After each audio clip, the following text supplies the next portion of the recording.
মাওলার কোরআনকে মহব্বত করার কারণে, মাওলার কোরআনকে ভালোবাসার কারণে আমার মাওলায় তাকে কবুল করিয়া নিছে। তার নামটার সাধারণ মানুষের দপ্তরে নাই, তার নামটা আল্লাহর ওলিদের দপ্তরে লিখে দিয়েছে। সন্তানকে কোলের ভিতরে নিয়ে দোলাইতে থাকেন। আল্লাহর বান্দারা দিলের কণ্ঠ লাগায় দিয়ে শুনবেন। তখন আরো সন্তান যখন দোলাইতে থাকে, মায়ের মহাব্বত বাড়তে থাকে। বাড়তে বাড়তে এক পর্যায়ে মা তার সন্তানের দুই গালের ভিতরে চুমা দেয়, কপালের ভিতরে চুমা দেয়, মুখের ঠোঁটের ভিতরে চুমা দেয়, বুকের ভিতরে চুমা দেয়, চুমা দেয়। আরো মহাব্বত বাড়তে থাকে। আমার আল্লাহ পাক রব্বুল আলামিন জানা দেয়, দুনিয়ার মানুষ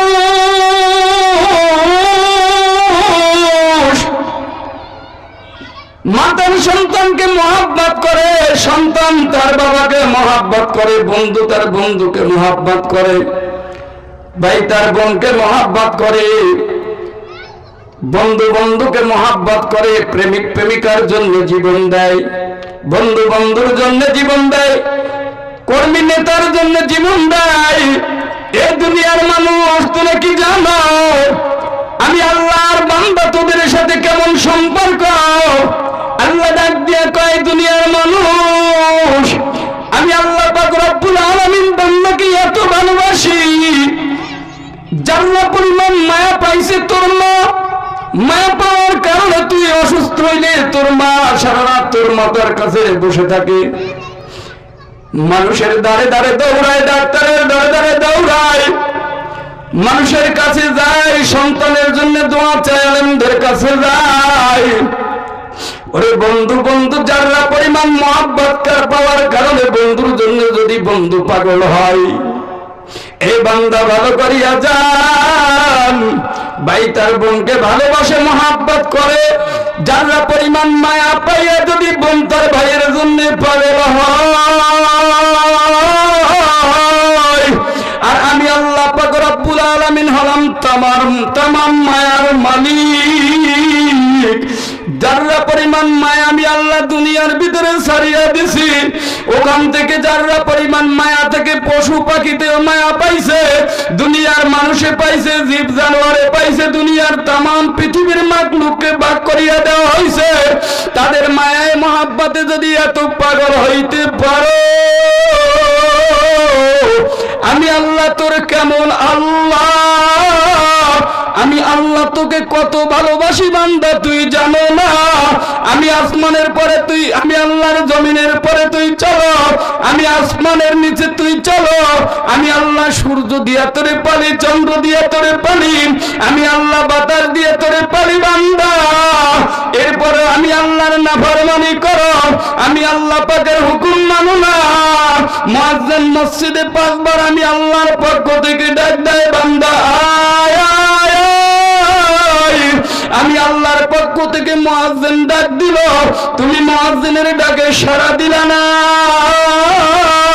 তারপরে আমি আল্লাহ তোমাকে খাওয়াই, তারপরে তোমার জন্য আমি আল্লাহ বাতাস বন্ধ করি নাই, চন্দ্রের আলো বন্ধ করি নাই, আল্লাহু আকবার, চন্দ্রের আলো বন্ধ করি নাই, আল্লাহু আকবার, বাতাস বন্ধ করি নাই, তোমার জন্য খাবার বন্ধ করি নাই।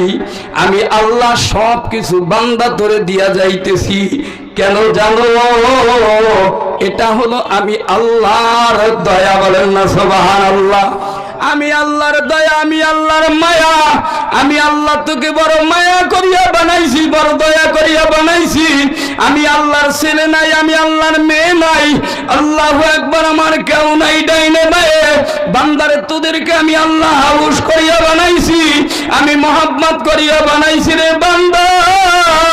তোর যদি কষ্ট হয় বান্দা, আমি আল্লাহ সহ্য করতে পারি না। বান্দা তোর ঘুম আছে, নিদ্রা আছে, আমি আল্লাহর নিদ্রাও নাই, ঘুমও নাই। আমার আল্লাহ পাক রব্বুল আলামিন ডাক দিয়া বলে, আমি তোর কেমন আল্লাহ একটু ভালো করিয়া খেয়াল কর। আল্লাহ পাক রব্বুল আলামিন ডাক দিয়া বলেন, আল্লাহু লা ইলাহা ইল্লাহু হুয়াল হাইয়ুল কাইয়্যুম লা তাখুযুহু সিনাতু ওয়ালা নাওম। আমি আল্লাহ ঘুমাই না, ঘুমাই না, বান্দারে আমি আল্লাহর কুদরতি নজর দিয়া তোর দিকে তাকায় থাকি যে আমার বান্দা আল্লাহ বলিয়া কখন ডাক দেয়, বান্দা আমি আল্লাহর দিকে ফিরিয়া আসে। পানি নেই,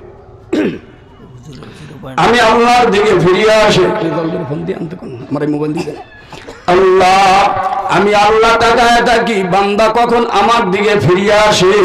বান্দা গুনাহ করিয়া বসছে, বান্দা নাফরমানি করিয়া বসছে, বান্দা আমি আল্লাহর হুকুম মানে নাই, কিন্তু এরপর আমি আল্লাহ কুদরতি নজর দিয়া আমি বান্দার দিকে তাকায় থাকি বান্দা আমি আল্লাহর দিকে ফিরে আসে কিনা, আমি আল্লাহকে বান্দা আল্লাহ বলে ডাক দেয় কিনা। আল্লাহ ডাক দিয়া কয় বান্দারে তোর মাকে যদি তুই আম্মু বলে ডাক দাও তোর মা খুশি হয়, তোর আব্বুকে আব্বু বলে ডাক দিলে তোর আব্বু খুশি হয়।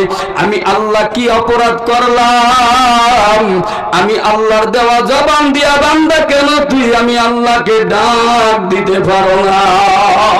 আমি আল্লাহর পক্ষ থেকে মুয়াজ্জিন ডাক দেয় বান্দারে কেন তুমি এসে, আমি আল্লাহর পক্ষ থেকে মুয়াজ্জিন ডাক দিল, 5 বার তোমাকে মুয়াজ্জিন ডাক দেয়, তুমি কেন মুয়াজ্জিনের ডাকে এসে সাড়া দিতে পারো না।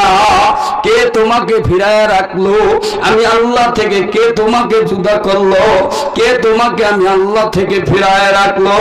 বান্দারে যখন তোমার কেউ ছিল না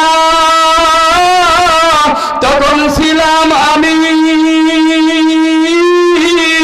এখন তোমার সব হইয়াছে পর হইয়াছি আমি। আবার যেদিন তোমার কেউ রবে না সেই দিন থাকবো আমি। বান্দা আজকে যদি তুমি আমি আল্লাহকে ভুলিয়া যাও, যেই দিন অন্ধকার কবরে চলিয়া যাবা, যেই দিন তোমার কেউ চাই তোমার থাকবে না, সেই দিন আমি আল্লাহ পাক রব্বুল আলামিন তোমাকে ভুলিয়া যাব। যেই দিন এই অন্ধকার কবরে তুমি কাউকে আপন পাবা না। আজকে যদি দুনিয়ায় তুমি আমাকে না বলো আমি আল্লাহ কবরে তোমাকে বলবো না, হাসরেও বলবো না। কথা বলেন ঠিক কিনা? ওরে টাকা থাকে সিন্ধু গেতে নিতে পারে কোন ডাকাতে, ওরে থুইয়া দেখো রাস্তাঘাটে কয়জন সাধু পাওয়া যায়, ভেবে দেখো কথা মিথ্যা নয়, ঠিক না? টাকা থাকে সিন্ধু গেতে নিতে পারে কোন ডাকাতে, ওরে থুইয়া দেখো রাস্তাঘাটে কয়জন সাধু পাওয়া যায়, ভেবে দেখো কথা মিথ্যা নয়। ওরে পর্দা নামের বোরকা পরে পর্দা কিন্তু করে না, ওরে পর্দা নামের বোরকা পরে মুখটা খালি করে, ওরে পর্দা নামের বোরকা পরে পর্দা কিন্তু করে না। সত্য কথা বলছি আমি, রাগ তো কেহ কইর না। ওরে নারীর পোশাক পুরুষে পরে, পুরুষের পোশাক নারী, আবার দেখো বাসায় এসে ভদ্র সাথে বাড়ি। কথা বলেন ঠিক কিনা? পালাইয়া কই যাইবারে মানুষ, পালাইয়া কই যাইবা, পালাইয়া কই যাইবারে মানুষ, পালাইয়া কই যাইবা। আজরাইল আসিয়া যেদিন বান্দিবে কষিয়ারে, কবর বাড়ি তোমার যাইতে হবে রে। পালাইয়া কই যাইবারে মানুষ, পালাইবা কই যাইয়া, আজরাইল আসিয়া যেদিন বান্দিবে কষিয়ারে, কবর ঘরে তোমার যাইতে হবে রে, ঠিক না? মরণ তোমায় ডাকবে যেদিন, ওরে নিঠুর রূপ ধরিয়া ধরিয়া যাইতে হবে এই দুনিয়া সারিয়া। ওরে মরণ তোমায় ডাকবে যেদিন, ওরে নিঠুর রূপ ধরিয়া ধরিয়া যাইতে হবে এই দুনিয়া সারিয়া, ঠিক না?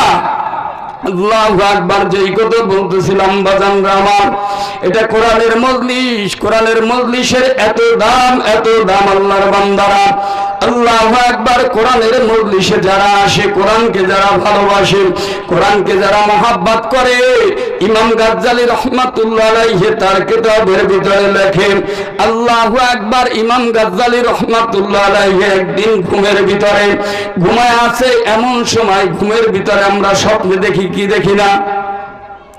স্বপ্ন দেখতেছি। এমন সময় ইমাম গাজ্জালী রাহমাতুল্লাহ আলাইহি আল্লাহু আকবার যখন ঘুমের ভিতরে স্বপ্নে দেখতেছে, হঠাৎ আমার আল্লাহ দেখায়, ও ইমাম গাজ্জালী, অমুক গ্রামে অমুক জায়গায়, গ্রামটার নাম হলো রহমতপুর, ওই রহমতপুরের ভিতরে আমার একজন ওলি, আমার একজন বান্দা, আমার একজন প্রেমিক, আমার একজন বান্দা, সে মারা গেছে।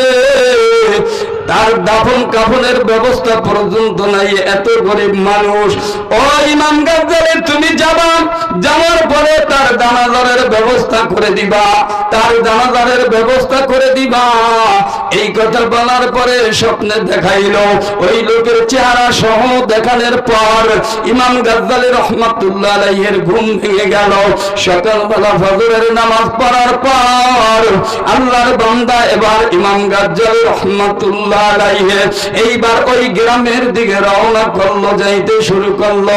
যাওয়ার পরে যাই এলাকার ভিতরে যখন রহমতপুর গ্রামে চলে গেছে, যাওয়ার পরে এবার যাইয়া দেখতেছে, আল্লাহু আকবার। লোকজনের কাছে জিজ্ঞাসা করতেছে যে আব্দুর রহমান নামের আল্লাহর ওলির বাড়িটা কোন জায়গায়?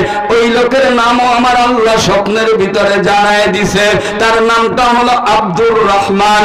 এবার এলাকার ভিতরে যখন জিজ্ঞাসা করলো, সকল লোকেরা ডাক দিয়ে বলে, এলাকায় তো নামাজি লোক পাওয়াই কষ্ট, আবার আল্লাহর ওলির বাড়ি আবার কোন জায়গায় তা তো জানি না।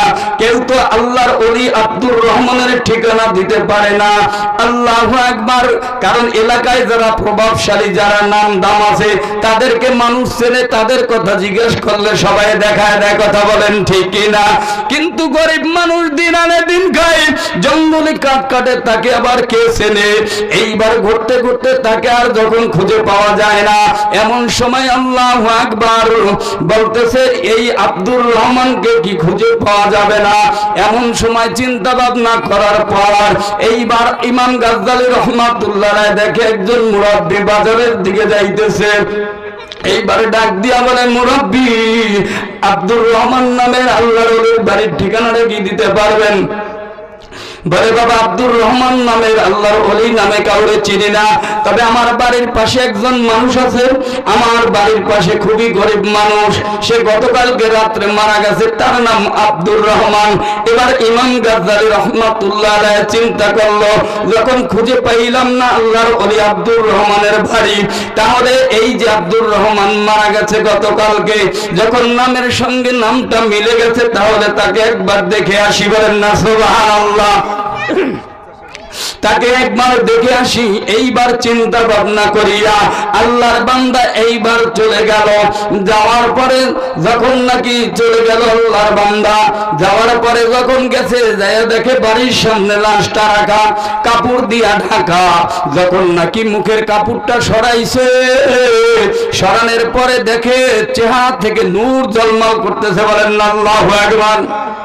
ইমাম গাজ্জালী রহমাতুল্লাহ আলাইহি বলে, আব্দুর রহমান, দুনিয়ার মানুষ তোমাকে চিনুক আর না চিনুক, দুনিয়ার মানুষ তোমাকে সম্মান করুক আর না করুক, কিন্তু তুমি যে আল্লাহর ওলি, তুমি যে একজন আল্লাহর প্রেমিক, তাতে কোনো সন্দেহ নাই।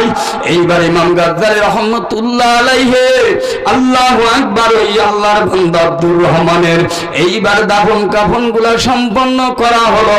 দাফন কাফন সম্পূর্ণ করার পর আল্লাহু আকবার, যখন নাকি দাফন কাফন সম্পূর্ণ করার পর ওনার মনের ভিতরে বড় আল্লাহু আকবার একটা জিনিস খালি খোঁচা দিচ্ছে, এত বড় আল্লাহর ওলি সে কোন আমলের দ্বারা হইল, কেমন করে হইল, জানতে মনে চায় কি চায় না? জানতে মনে চায়, ওনারও জানতে মনে চায়। এইবার আব্দুর আল্লাহু আকবার ইমাম গাজ্জালী রহমাতুল্লাহ আলাইহি ওনার সন্তানকে ডাক দিয়ে বলে, বাবা, তুমি কি বলতে পারবা তোমার বাবা এমন কোন আমল ছিল কিনা যেই আমলের দ্বারা আমার আল্লাহ কবুল করছে? বলে, আমি তো জানি না, আমার মা হয়তো বলতে পারে। এবার ইমাম গাজ্জালী রহমাতুল্লাহ আলাইহি পর্দার আড়াল থেকে ডাক দিয়ে বলে, বোন, আপনার স্বামী এমন কোন গোপন কোন আমল করতো কিনা আপনার জানা আছে নাকি? কারণ স্বামীর ভালো খবর ভালো মন্দ সব খবর জানে কে? স্ত্রী। কথা বলেন ঠিক কিনা? গোপন কোন আমল ছিল নাকি বলতে পারবেন নাকি? এইবার বিবি ডাক দিয়া বলতেছে, হুজুর আমার স্বামী গরিব মানুষ ছিল, কিন্তু যখন নাকি মসজিদে আজান হইয়া যাইত আমার স্বামী নামাজের জন্য পাগল হইয়া যাইত। এই একটা আমল তার ছিল। আর দ্বিতীয় নাম্বার আমল হইল, আমার স্বামী দেখতাম গভীর রজনীতে উঠা ওই তাকের পরে একটা কিতাব, ওই কিতাবটা নামাইতো গভীর রজনীতে। নামাই আমার স্বামী মূর্খ ছিল, পড়তে পারত না। আমার স্বামী পড়াশোনা জানে না। ওই কিতাবটারে নামাইয়া আল্লাহু আকবার আঙ্গুলে আঙ্গুলে টানতো, লাইনে লাইনে আঙ্গুল টানতো, আর ডাক দিয়া বলতে, এটা আমার রবের কালাম, এটা আমার রবের কিতাব। আমি আমার রবের কিতাব পড়তে পারলাম না, আমার মতো কপাল পোড়ার কি আছে? এইবার ডাক দিয়া বলতো, আল্লাহ আমি তোমার কালামকে ভালোবাসি, তোমার কালামকে মোহাব্বত করি, তোমার কোরআনকে মোহাব্বত করি, তোমার কালামকে ভালোবাসি। আল্লাহ এর উসিলায় তুমি আমারে মাফ করিয়া দিও। দুই চোখের পানিগুলা ছেড়ে দিয়া ডাক দিত, আর ডাক দিয়া বলতো, রব্বে কারীম আমি মূর্খ, আমার কারণে আমি এই কালাম পড়তে পারলাম না। এইবার ইমাম গাজ্জালী রহমাতুল্লাহ আলাইহি ডাক দিয়া কয়, বোন কিতাবটা একটু পাঠায় দাও। যখন ইমাম গাজ্জালী রহমাতুল্লাহ আলাইহির হাতের ভিতরে দিল, ইমাম গাজ্জালী রহমাতুল্লাহ আলাইহি দেখে এটা দুনিয়ার কোনো বই না, এইটা দুনিয়ার কোনো কিতাব না, এইটা হলো আমার মাওলা পাকের কালাম, আমার মাওলা পাকে কোরআন। বলেন আল্লাহু আকবার, আল্লাহু আকবার। দেখেন মাওলা পাকের কালাম, মাওলা পাকের কোরআন। এবার ইমাম গাজ্জালী রহমাতুল্লাহ আলাইহি ডাক দিয়া কয়, বোন তোমার স্বামী আমার আর বুঝতে বাকি না।